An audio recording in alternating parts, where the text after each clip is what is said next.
Magdalena. Oh yeah, Rita Magdalena. Rita Magdalena. Sa totoo lang, Jackie Diaz. nalulungkot ako doon sa mga sexy stars. Ito, trivia lang to ha. Nalulungkot ako sa mga sexy stars. Yung mga ini-interview ni Julius Babaw. Alam mo yung nasa droga, nasa ilalim ng tulay. Kaya lagi kong sinasabi sa sarili ko na meron talaga siguro akong magic. Kasi wala pang nai-interview ni Julius Babaw mga sexy stars ko eh. So, sa awa ng Diyos, lahat ng artista ko mayayaman. Lalo na sila Rita nasa stage, si Ines ang yaman, si Hazel ang yaman, lahat sila mayaman. Ultimo yung members of Baywalk Buddies. Ay, grabe yaman naman yun. Lahat ng members ng Baywalk Buddies, lahat sila milyonarya. Okay? Palmolive Palma, nasa Japan, may sariling club.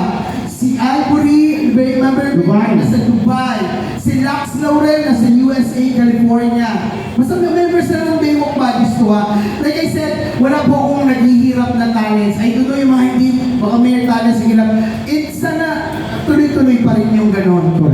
Yung mga Japayukis ko lang, nagugulat na lang ako. Yung mga, kasi I'm also putting up agencies, yung nag-deploy ako ng mga OFWs, yung mga 6 months work contract worker. Magugulat na lang ako, yayaman na sa Japan. Tapos naging sponsor mo na. Oo, Sponsor na natin. Hindi Micaela Espinosa. Si Karen Espinosa na sa Australia, nanonood siya. Yan, kapatid ni Isan Hi, Espinosa. Micaela! Ay, grabe, ang yaman niya. Meron sa 2 clinics sa Sydney, Australia. Weda Williams. Kaya pag naghihirap ako, sponsor mo na rin datong dyan. Ginas agad. Ano ba? Anyway,